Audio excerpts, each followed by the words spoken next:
اور ایک اور حدیث ہے جو کم از کم صحیح بخاری میں 4 دفعہ ڈیٹیل کے ساتھ آئی ہے.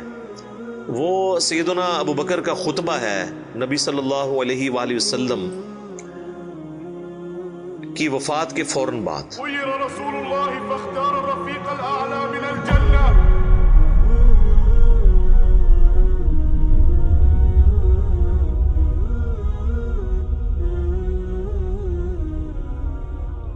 اس کے اوپر میری الگ سے بھی کئی ایک ویڈیوز ریکارڈڈ ہیں جس میں میں نے وہ احادیث ڈسپلے بھی کی ہیں صحیح بخاری کے اندر کہ جب نبی صلی اللہ علیہ وآلہ وسلم کی وفات ہوئی تو سیدنا ابو بکر جو ہے وہ حجرہ عائشہ میں داخل ہوئے چونکہ محرم بھی تھے، اور اس حال میں کہ انہوں نے دیکھا کہ مسجد میں جھمگٹا لگا ہے اور سیدنا عمر جو ہے وہ تلوار اٹھائے کھڑے ہیں کہ جو کوئی کہے گا کہ محمد صلی اللہ علیہ وآلہ وسلم دنیا سے جا چکے ہیں تو میں اسے قتل کر دوں گا. سیدنا ابو بکر حجرہ عائشہ میں داخل ہوئے، اللہ کے نبی صلی اللہ علیہ وآلہ وسلم کے مبارک چہرے سے کفن ہٹایا اور آپ کے ماتھے پر بوسہ دیا اور کہا اے اللہ کے رسول، اللہ تعالیٰ آپ پر 2 موتیں کبھی جمع نہیں کرے گا. ایک موت آپ کا مقدر تھی، وہ تو آپ کو آنی تھی، یعنی ہر انسان کے لیے ایک ہی موت ہے، دوسری موت نہیں. اب آپ آخرت کی زندگی میں چلے گئے تو موت کا مزہ جو ایک دفعہ تو سب نے چکھنا تھا وہ آپ نے چکھ لیا.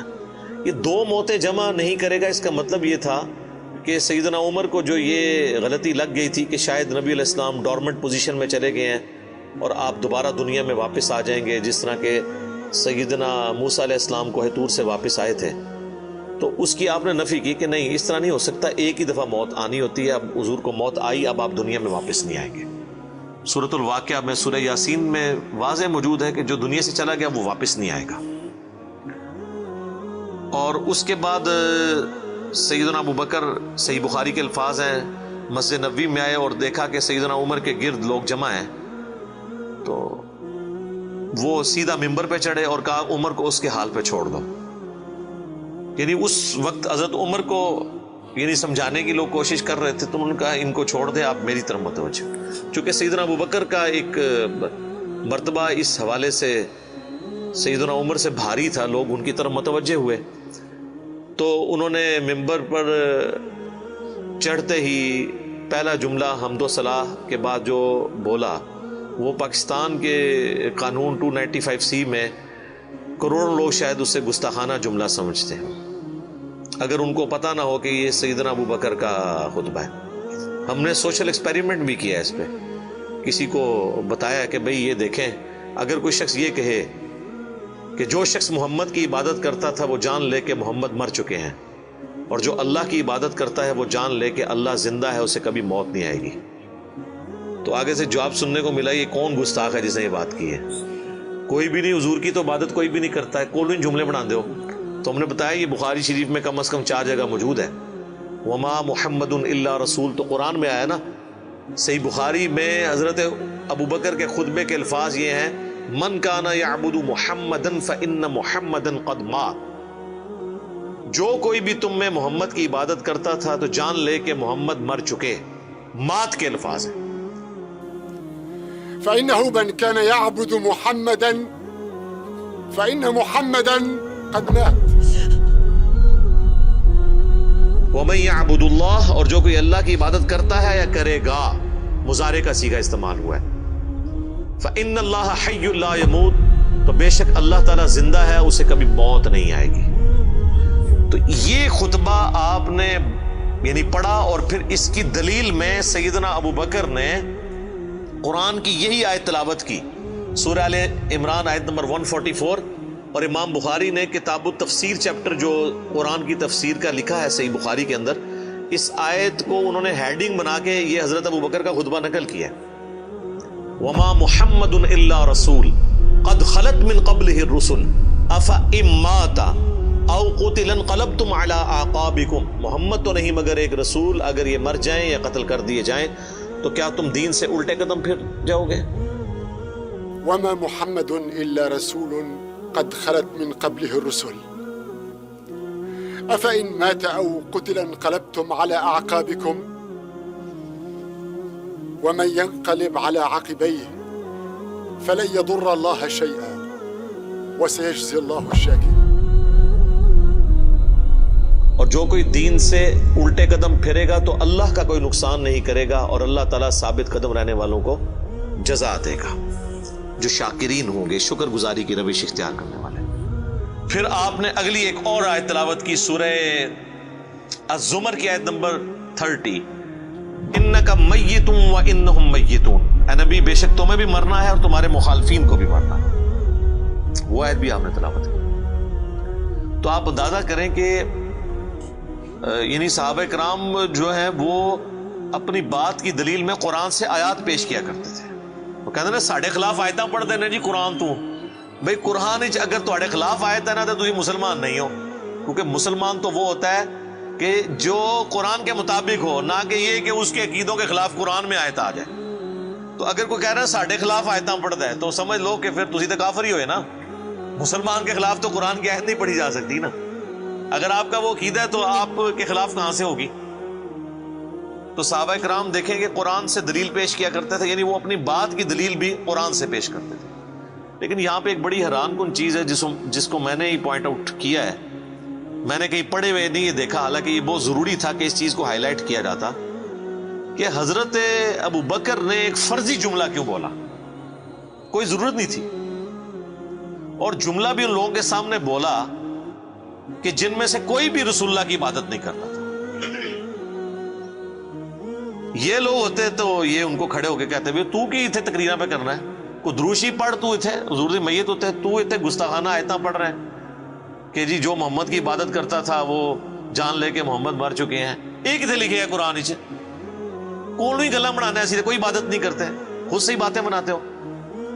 سیدنا ابو بکر نے بیسیکلی امت کو یہ میسج دیا کہ نبی علیہ السلام کی تعلیم یہ ہے کہ آپ کو بت نہیں بنانا، اور اس پہ میں بولا کرتا ہوں کہ یہ محمد رسول اللہ صلی اللہ علیہ وآلہ وسلم کی کامیابی ہے کہ آپ نے ایسی ٹیم اپنے بعد چھوڑی ہے جو ان کی میت پہ ان کے فضائل بیان نہیں کر رہی، توحید بیان کر رہی ہے، کیونکہ ان کو پتا تھا کہ محمد رسول اللہ سے بھی آلموسٹ 500-600 سال پہلے ایک شخصیت دنیا میں گزری جس کے نام پہ دنیا کا سب سے بڑا شرک ہو رہا ہے، عیسیٰ ابن مریم۔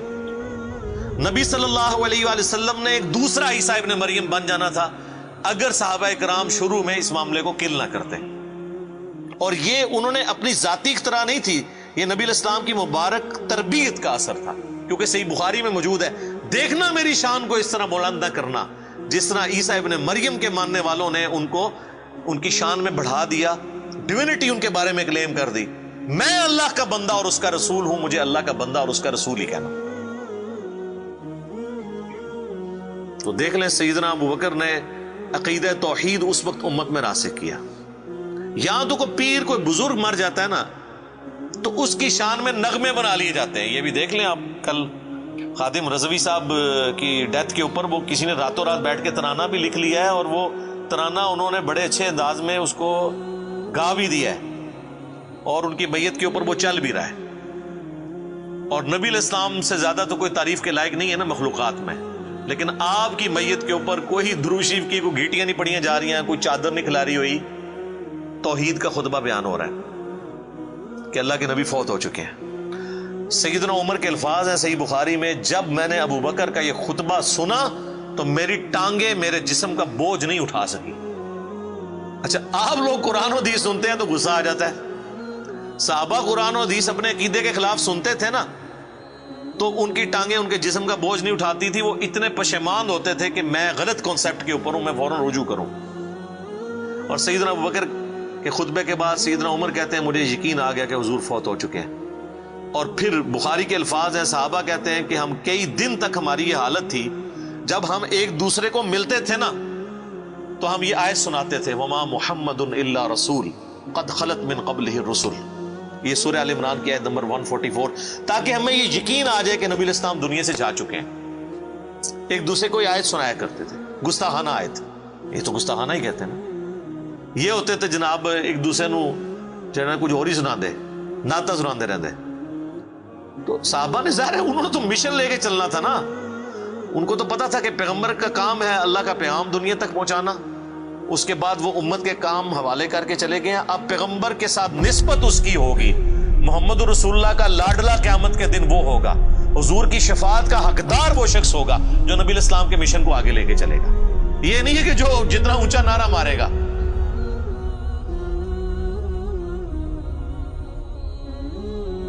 یہ چیز نہیں۔ ہم لوگوں نے تو اس حوالے سے بالکل کانسیپٹ جو ہے نا وہ بدل لیے ہوئے ہیں، چونکہ ہم نے قرآن پڑھا نہیں ہے اس لیے ہمیں اندازہ نہیں ہے کہ قرآن پاک میں نبی صلی اللہ علیہ وآلہ وسلم کا سچا محب اور سچا پیروکار کس شخص کو ڈکلیئر کیا گیا ہے، جو آپ صلی اللہ علیہ وآلہ وسلم کا مددگار ہوگا ان کے دین کے بارے میں۔ یہ بڑی سخت آیت ہے جی، یقین کریں انسان ہل جاتا ہے جتنی بار اسے پڑھتا ہے۔ آیت نمبر ہے 157 اور 158۔ الذین یتبعون الرسول النبی الامی الذی یجدونہ مکتوبا عندہم فی التوراۃ، یعنی اہل ایمان کے بارے میں آ رہا ہے کہ یہ اس نبی کی پیروی کر رہے ہیں، اس نبی امی کی جس کا ذکر یہ لکھا ہوا پاتے ہیں اپنے پاس تورات اور انجیل میں۔ یأمرہم بالمعروف، جو انہیں حکم دیتے ہیں نیکی کا، وینہاہم عن المنکر، اور روکتے ہیں انہیں برائی سے، ویحل لہم الطیبات، اور حلال کرتے ہیں ان کے لیے پاکیزہ چیزیں، وَيُحَرِّمُ عَلَيْهِمُ الْخَبَائِثَ، اور حرام کرتے ہیں خبیث چیزیں، یعنی اللہ کے اذن سے وہ شریعت کا پیغام پہنچاتے ہیں۔ وَيَدَعُ عَنْهُمْ إِصْرَهُمْ وَالْأَغْلَالَ الَّتِي كَانَتْ عَلَيْهِمْ، اور جو بوجھ ان پر پڑ چکے تھے، جو ان کے گلوں میں توق تھے، جو خود ساختہ ایک قسم کی شریعت اڈاپٹ کر لی تھی، وہ ان سے دور کرتے ہیں۔ فَالَّذِينَ آمَنُوا، پس جو ان پر ایمان لائے، بِهِ، اس کے اوپر جو ان کے ساتھ نازل ہوا، وَعَزَّرُوا، اور ان کی عزت کرے، وَنَصَرُوا، اور ان کی مدد کرے، وَاتَّبَعُوا النُّورَ الَّذِي أُنزِلَ مَعَهُ، اور اتباع کرے اس نور کی جو ان کے ساتھ نازل ہوا، یعنی قرآن۔ اولئک هم المفلحون، یہی لوگ ہیں جو کہ فلاح پانے والے ہیں۔ یعنی اللہ تعالیٰ فرما رہا ہے کہ نبی صلی اللہ علیہ وآلہ وسلم کا سچا امتی کون ہے؟ جو کہ ایمان لے کر آئے ان پر، اس کے بعد ان کی عزت کرے۔ یہ تو دونوں آسان کام ہے۔ ایمان بھی لاتے ہیں لوگ، عزت ضرور سے زیادہ کر رہے ہیں۔ ظاہر ہے کہ جب یہ کہیں گے خدا کا پکڑا چھڑائے محمد، محمد کا پکڑا چھڑا کوئی نہیں سکتا، غلوف کر رہے ہیں۔ رسول اللہ کے سامنے یہ کوئی جملہ بول سکتا ہے؟ اللہ جس کو پکڑ لے گا نا، نبی علیہ السلام اس کو چھڑوائیں گے نہیں، نبی علیہ السلام چھڑوائیں گے اس کو جس کو چھوڑنے کا اللہ اذن دے گا۔ دھونس کے ساتھ کوئی کسی کو نہیں چھڑوا سکتا۔ شفاعت بالاذن ہے، ہر دفعہ نبی علیہ السلام جا کے سجدہ کریں گے اور اللہ تعالیٰ اذن عطا فرمائے گا اور مقرر کرے گا تعداد کہ اتنے لوگوں کو جن کا ایمان اس لیول کا ہے اب ان کو نکال لیں، جن کا ایمان اس لیول کا ہے ان کو نکال لیں۔ نبی علیہ السلام اپنی مرضی سے کچھ نہیں کر سکتے، یہ تو عقیدہ ہی گستاخانہ ہے۔ تو اللہ تعالیٰ ہمارا ایمان لاؤ اس نبی کے اوپر، عزت کرو، وَنَصَرُوا، اور مدد کرو ان کی کاز میں، ان کے مشن میں، وَاتَّبَعُوا النُّورَ الَّذِي أُنزِلَ مَعَهُ، اور اتباع کرو اس نور کی جو ان کے ساتھ نازل ہوا، یعنی قرآن۔ اولئک هم المفلحون، ایسے لوگ ہیں فلاح پانے والے، یہ لوگ فلاح پائیں گے۔ تو فلاح کے لیے صرف ایمان لانا ضروری نہیں ہے، بلکہ رسول اللہ کی مدد بھی کرنی ہے، آپ کی عزت اور تعظیم کے ساتھ آپ کی مدد اور قرآن کی پیروی۔ تو صحابہ کرام نے حضور کی میت کے اوپر عقیدہ راسخ کر کے بالکل صحیح بات بتا دی، اور آپ دیکھیں صحابہ کو کبھی یہ وہم بھی نہیں آیا تھا کہ نبی علیہ السلام سے ہم نے جا کے اب ڈائریکٹ کوئی بات کرنی ہے، ورنہ آپ دیکھیں حضور کی میت رکھی ہوئی ہے، صحیح بخاری میں ڈیٹیل موجود ہے، میرا ایک کلپ بھی ریکارڈڈ ہے، سیدہ فاطمہ کا قاتل کون، اس میں نے ڈیٹیل سے سقیفہ بنی ساعدہ کی حدیث بیان کی تھی کہ کسی کے دماغ میں بھی یہ مشورہ نہیں آیا کہ نبی علیہ السلام سے آپ کی ابھی میت باہر ہے، ابھی تو قبر میں نہیں گئے، جو لوگ قبر پہ جا کے مانگتے ہیں اور بزرگ باپوں کی، رسول اللہ تو ابھی ان کی میت باہر رکھی ہوئی ہے، جا کے آپ کے میت سے جا کے پوچھ لیں کہ یا رسول اللہ بتائیں آپ کا سکسیسر کون ہے آپ کے بعد۔ کسی کو وہم نہیں آیا، بعد کے لوگ پتہ نہیں کیا کیا دعوے کرتے ہیں۔